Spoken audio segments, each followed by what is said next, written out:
Welcome to the Midnight Quilt Show. Tonight, we're going to talk about how an easy-to-piece pattern can look stunning with an ombre fabric that gives it lots of different texture and shades of color.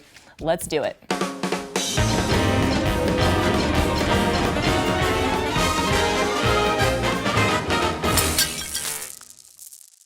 So I'm using the Boundless Ombre, and this is fabric I've been holding on to for a while. And I love the gradation of color in the fabric. It's so bold and vibrant. It's almost too pretty to cut into, almost. That's what I'm gonna do right now. So I'm gonna cut this fabric into strips and then cut the strips into squares and cut the squares into triangles. So I'm cutting these strips and I'm not paying any attention to where the color placement lands because the fun of this quilt is not knowing where the darks or the lights are gonna show up.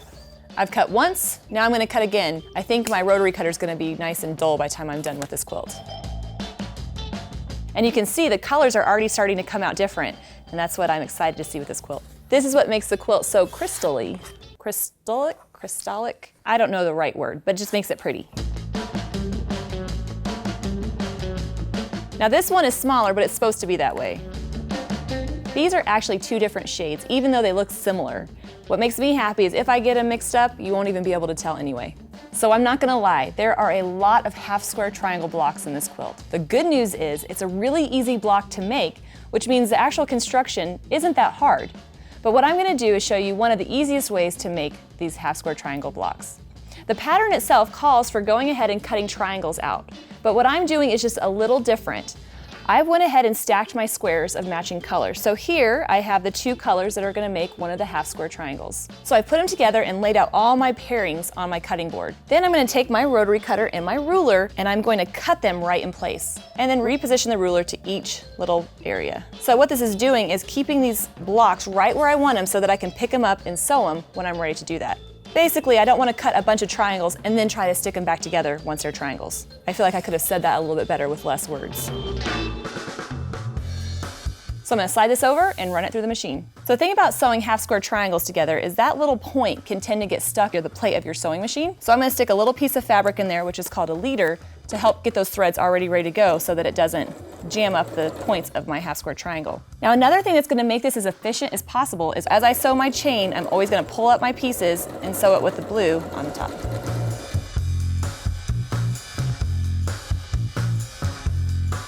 So here's my string. Now I'm about 1/10 of the way done with the half square triangles. I could finish, or I could just stop here and have the world's saddest party. Like, woohoo, I'm almost done with this quilt. Not quite. Yay, a new box of wine. That's the world's greatest party. Woohoo, it's time to iron. No, really, it's time to iron. Shh, be quiet, kids are sleeping. So I'm gonna flip my travel mat over to my ironing surface. And what I'm gonna do is not cut these apart quite yet because they're gonna be easier to iron when they're all connected, which is why we left the blue on the top the whole time. How did this get tangled? Oh, it's probably from throwing them around during my fun parties. I guess I could just trim these threads, but it will not beat me. There we go.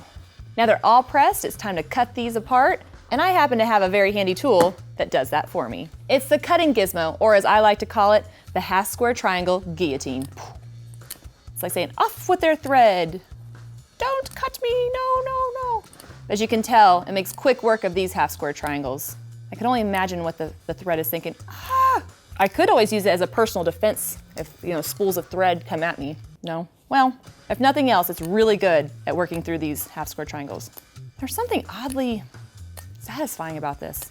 You didn't press the right way. Your seam is too short. Why are you always wrong? A little too deep there. Bam, bam, bam. Look at that. Done. Now I'm gonna do that a bunch more times with all my other different colors so we can make the block. So I finished up some of my half square triangles. I've ironed them. Now all that's left to do is to trim them up. And what I'm doing is trimming off those little dog ears, those little pieces of fabric that hang out. Because what it's gonna do is help make the seams come together nicely and, I guess make it easier. Although I'm thinking I'm gonna need another glass of wine. This is a big quilt. It's gonna take a long time to do it.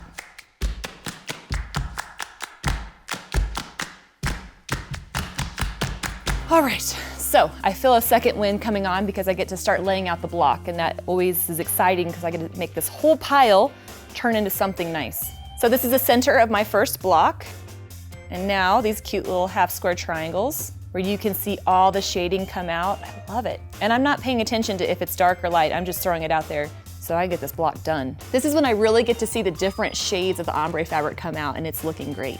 Okay, this is hilarious. I actually put this fabric on backwards when I sewed it together, but since it's so close, shoot, I'm gonna just leave it. I don't have time to rip anything out tonight. Time to sew it up.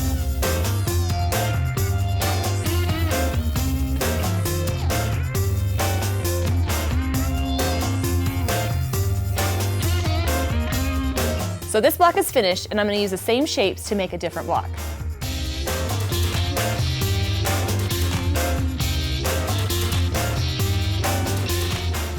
So many half square triangles. But I gotta get this row sewn.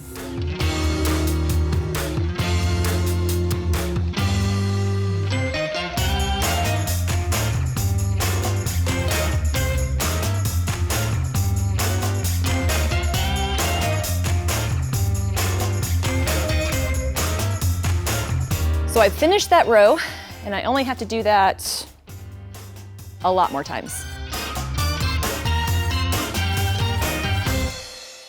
So I finished the center of my quilt, and I've pieced the borders, the long pieced borders with several half square triangles, all 4 of them.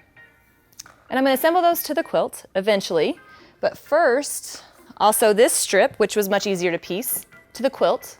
Stop running away. Even it doesn't want to go on the quilt. And then this on the other side. So it's gonna be kind of like a 3-pieced border. Stay. There we go.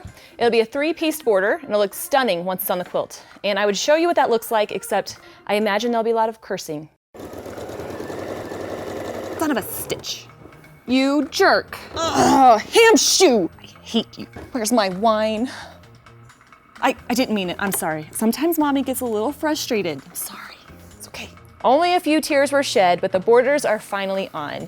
Now it's time for my favorite part, the machine quilting. So I'm gonna baste this like a Thanksgiving turkey and get to it. Oh, I feel so much better. I would rather machine quilt a large quilt any day than sew multiple borders on one. Now, it's very obvious that this is a humongous quilt. I'm pretty much gonna turn it into a tent for my family when I'm done. Not really. But my tricks for quilting a humongous quilt on a sewing machine are to use gloves, baste it really well, and to always have a beverage on hand. Oh, oops, looks like I'm gonna need some more. Okay, much better. Now don't worry, I have a little table right here so it won't spill on the quilt. Now I normally work on a long arm, so quilting on a sewing machine is not my first language. So if you have any great tips for quilting big quilts on a sit-down sewing machine, I'd love you to leave them in the comments below. Since this is such a large quilt, I'm actually starting in the center. And there's no main reason except it's just psychological. I know that it's never gonna be heavier or harder to do than it is at this point. Then as I work my way out, it'll get easier and easier when I have less bulk to deal with. Now since this is such a large quilt, I'm doing an all-over design over the whole quilt. That means I'm just quilting swirls over and over and over again. But the thread color I'm using might be a little surprising. It's actually a very pale yellow. Using the light yellow thread keeps it from standing out on the white, but keeps it from being so bright on the darker colors. And I feel like that's one of my go-to thread colors when I'm quilting all over a whole quilt. So I'm quilting these swirls so that they're really nice and elongated. And what that's doing is helping me get the most quilting done in a certain space. Once I quilt that first swirl, then I'm just echoing around it, echoing and echoing to fill in the space. The great thing is on a quilt this big, if I make a mistake in a certain area, it's not gonna be noticeable because all you're gonna see when it's done is the whole overall texture. And since this is an all-over design, I'm not trying to make a swirl fit in any particular area. I'm just trying to make sure this whole thing is quilted in consistently. You can click the link below in the description box that has all the quilting templates that I've done. So if you want to do an all-over just like this, I actually drew it out for you so you can see what I'm doing. Or if you want to quilt something special in each block, I've also included those, so be sure to check those out. This quilt is huge, but I couldn't be more happy that I made it. It's a basic shape used over and over again, which makes for mindless sewing. It's perfect for a retreat, for a quilting group, or hey, even for some midnight quilting.